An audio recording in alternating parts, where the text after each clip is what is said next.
Okay, the cake is out of the oven.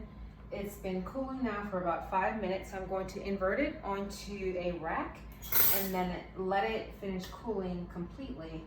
One thing before I do that, if you're using a decorative bundt pan, it is getting hard to get the cake out. You should just take a knife and gently push the cake forward from the pan. This has a lot of ooh, that's so hot. A lot of indentations around the edge, and so you don't want any of those to get snagged and keep the cake stuck to it.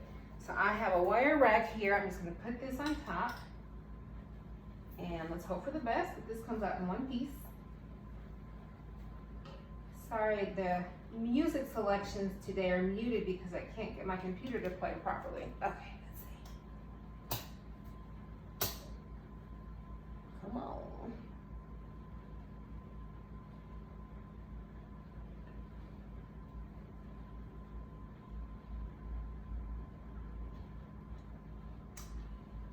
Voila! Came out perfectly, one piece, no nicks, no dents. Okay, so I'm gonna let that cool.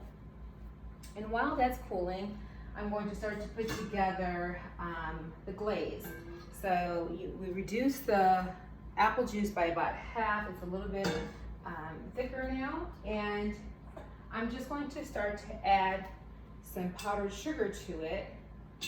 And it's better if you're able to stick the powdered sugar in and get out any big clumps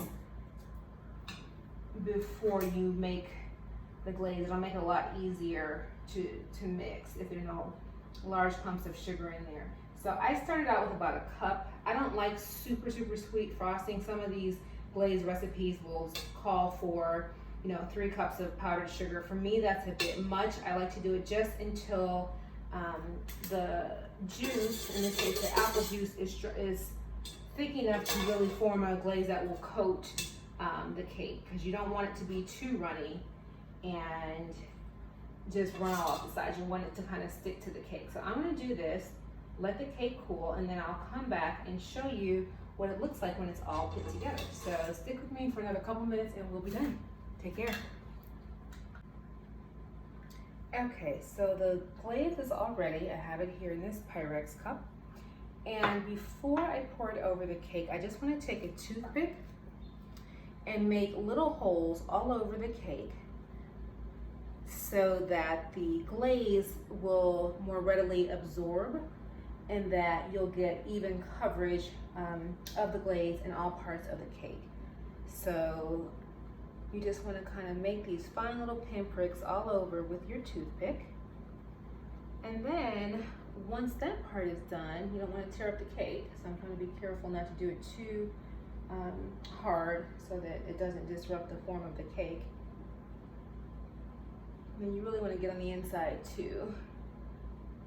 Okay, so we've finished that, and now I'm just going to take this glaze and just pour it slowly all over. Some will drizzle down to the bottom, and that's okay. It'll pool there and then be absorbed by the cake as the cake continues to cool. You want to put this on before the cake gets totally cool so that it will take on a lot of the glaze. If it gets too cool, it's just going to sit on top. So you just take that around the whole way, go around to the second tier of, in my case, flower petals, but in your case, whichever design bundt pan you choose, you're going to take it there. And then just make your way the whole way around the cake. And if you have any additional glaze, you can save it to use once the cake has cooled completely, and then add a little bit more powdered sugar so that it's lighter in color, and it'll give you a decorative finish. So that's it. Let me just stop here to show you. This will all be absorbed shortly, but this is what your apple cake is going to look like. Please let me know if you do make it. I would love to see your designs and your riffs on this. Maybe you're going to add some different kinds of nuts or seasoning. So give me some feedback and let me know how it goes for you. Thanks for joining me today, and I'll see you again soon. Take care.